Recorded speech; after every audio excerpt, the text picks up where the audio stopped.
kita doanya semoga kita diberikan kelancaran dan keselamatan menuju Indonesia. I've always said football is a simple game. Do your job first and foremost. The actual job title as a professional footballer is to run as hard as you can first. Menangis dalam latihan, menangis dalam beradaptasi. Kita merencanakan di tanggal 12 ya, kita 12 malam rencana kita akan pukul 13 pagi. Goeie inswinger, nou binnenlopen, prachtige voorzet en Romani is er als de kippen bij. PSSI tawarkan opsi ke klub Liga 1 untuk pembatasan pemain ke timnas U23 Indonesia. Memang Sintayong mau, begini penjelasannya.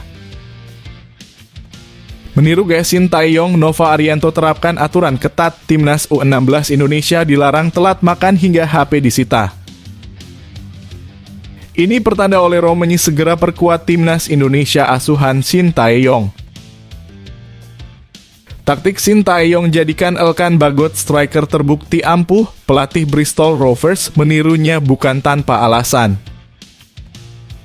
Sintayong minta PSSI cepat urus masalah pemanggilan pemain timnas U23 Indonesia untuk Piala Asia U23.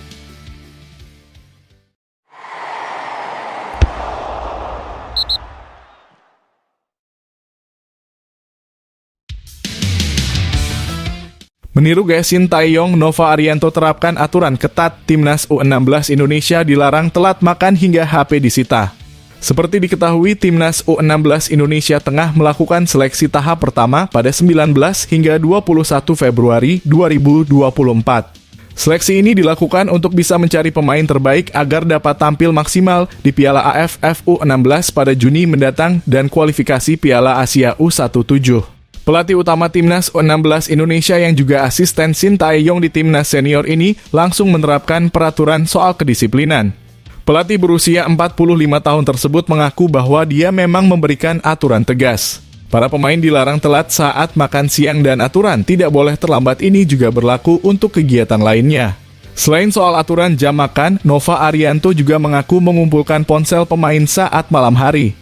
Ada aturan salah satunya HP kami kumpulkan setiap malam pukul 9:30 malam, ujar Nova Arianto kepada awak media. Nova bertekad menerapkan gaya kepelatihan Sintayong sehingga kedepannya karakter timnas Indonesia dari disiplin hingga permainan terwujud dengan bagus. Adapun itulah sedikit ulasan tentang kepelatihan Nova Arianto di timnas muda. Coba beri tanggapan kalian tentang ulasan tadi. Tulis di kolom komentar di bawah video ini.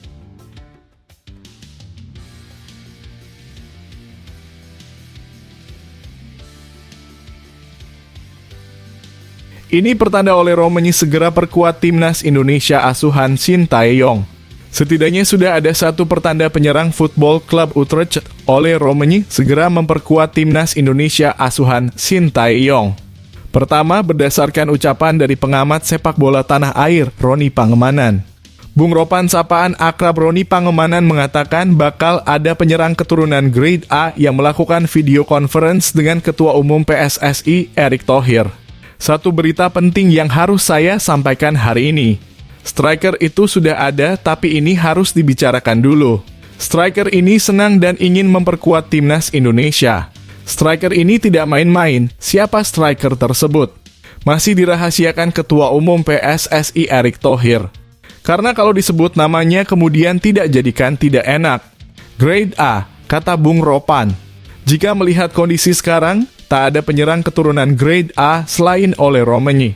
Penyerang 23 tahun ini masuk kategori Grade A karena main di kasta teratas Liga Belanda, Eredivisie, kompetisi yang masuk 5 besar di Eropa. Adapun itulah sedikit ulasan tentang Ole Romani, apakah tanda di atas sudah memastikan bahkan dinaturalisasi. Lantas bagaimana menurut kalian tentang tanda tersebut?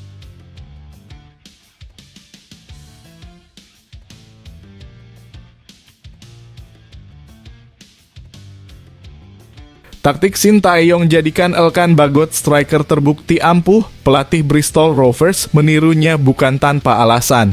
Pelatih Bristol Rovers Matt Taylor mengakui Elkan Bagot bisa menambah kualitas serangan timnya ketika diubah posisinya menjadi striker. Elkan Bagot tampil cukup bagus saat Bristol Rovers kalah 1-3 dari Northampton Town, dibuktikan dengan torehan asisnya. Menariknya, pelatih Bristol Matt Taylor memasang Elkan Bagot sebagai striker pada 10 menit akhir laga. Dalam kedudukan 0-2 di babak pertama, Elkan masuk sebagai pemain pengganti di babak kedua menggantikan Tristan Cherama.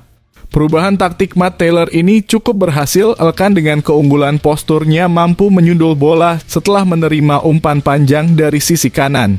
Bola sundulan Elkan memudahkan striker Bristol Rovers Chris Martin pada menit ke-79. Satu gol andil Elkan Bagot tak cukup menyelamatkan Bristol Rovers dari kekalahan. Namun Matt Taylor mengapresiasi kinerja Elkan dalam laga ini. "Saya pikir Elkan menambah kualitas kami," kata Matt Taylor. "Saya pikir Elkan melakukan apa yang mereka harus lakukan berkaitan dengan laga ini," tambahnya.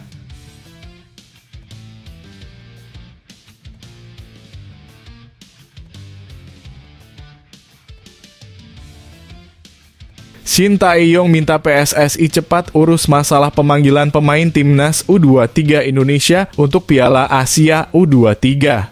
Pelatih timnas U23 Indonesia, Shin Tae-yong meminta PSSI untuk mengurus pemanggilan pemain secara cepat sebagai persiapan Piala Asia U23. Sejauh ini kendala yang ditemukan adalah soal perizinan pemain karena Piala Asia U23 bukan agenda FIFA serta digelar saat kompetisi berlangsung. Dari Liga 1 sudah ada 2 klub yang lantang menolak melepas pemainnya, yakni Persija Jakarta dan Borneo Football Club. Di sisi lain, timnas U23 Indonesia diberi target lolos ke perempat final oleh PSSI. Shin Tae-yong tentu saja berharap seluruh pemain terbaiknya bisa dipanggil untuk ajang ini. Seperti diketahui, Ketua Badan Tim Nasional Sumarji sebelumnya mengatakan tidak ada masalah pada negosiasi dengan klub lokal. Untuk yang pemain di Indonesia, insya Allah aman, kata Sumarji. "Kami sudah bicara dengan teman-teman dan mereka mendukung kami. Karena ini momen yang sangat baik sekali dengan skuad timnas U23 Indonesia saat ini. Kami ingin punya harapan besar agar Garuda bisa terbang tinggi," imbuhnya.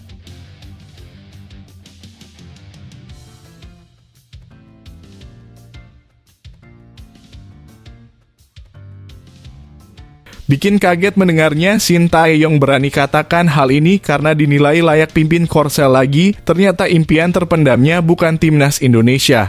Pelatih timnas Indonesia, Shin Tae-yong masuk dalam kandidat pelatih timnas Korea Selatan yang baru saja ditinggal Jurgen Klinsmann. Kursi pelatih timnas Korsel tengah kosong menyusul pemecatan Jurgen Klinsmann yang gagal menunjukkan performa baik di Piala Asia 2023. Pengumuman tersebut langsung dinyatakan oleh Presiden Federasi Timnas Korea, yaitu Chung Mong-gyu. Media lokal setempat menempatkan beberapa kandidat pelatih lokal yang bakal jadi pengganti Jurgen Klinsmann, salah satunya Shin Tae-yong. Situs Naver Sports menilai Shin Tae-yong sangat layak kembali memimpin timnas Korea Selatan lagi saat ini. Ada kemungkinan pelatih Shin Tae-yong yang memimpin di Piala Dunia Rusia 2018 akan kembali memimpin timnas Korea Selatan. Shin Tae-yong punya pengalaman memimpin timnas Korea Selatan. Dan yang terpenting ia sangat proaktif karena kita perlu menyatukan para pemain yang saat ini terpecah, tulis Naver Sports. Sumber yang sama juga memanaskan rumor ini dengan mengutip pernyataan Shin Tae-yong saat Januari 2023 lalu dalam YouTube Lee Gyeong-gyu Channel. Saat itu Shin Tae-yong menyatakan bahwa impian terbesarnya adalah melatih timnas Korea Selatan. "Orang tidak tahu. Saya adalah satu-satunya pelatih yang berpartisipasi di 3 kompetisi dalam 3 tahun, yaitu Olimpiade 2016, Piala Dunia U170 2020, dan Piala Dunia 2018. Kata Shin Tae-yong kala itu dilansir Bola Sport. Dari Naver Sports. Rencana akhir saya adalah menjadi pelatih tim nasional Korea. Sebagai pelatih berdurasi 4 tahun, bukan 1 tahun. Saya mau menyusun pemain dan menantang Piala Dunia, tambahnya. Pernyataan ini menunjukkan bila Shin Tae-yong masih punya harapan suatu saat akan melatih timnas Korea lagi. Saat ini peluang kembali jadi pelatih timnas Korsel terbuka dan bukan tidak mungkin Shin Tae-yong menyambar peluang yang ada. Sementara di timnas Indonesia, Shin Tae-yong belum mendapat kejelasan kontrak baru yang berakhir pada Juni 2024 mendatang. Jika tawaran datang, perlu dilihat apakah Shin Tae-yong bakal menerimanya, tulis Naver Sports. Adapun itulah sedikit ulasan tentang Shin Tae-yong terkait kontraknya. Harapan Mimin supaya PSSI bisa mengambil keputusan yang terbaik. Jika tanggapan kalian bagaimana, tulis di kolom komentar ya.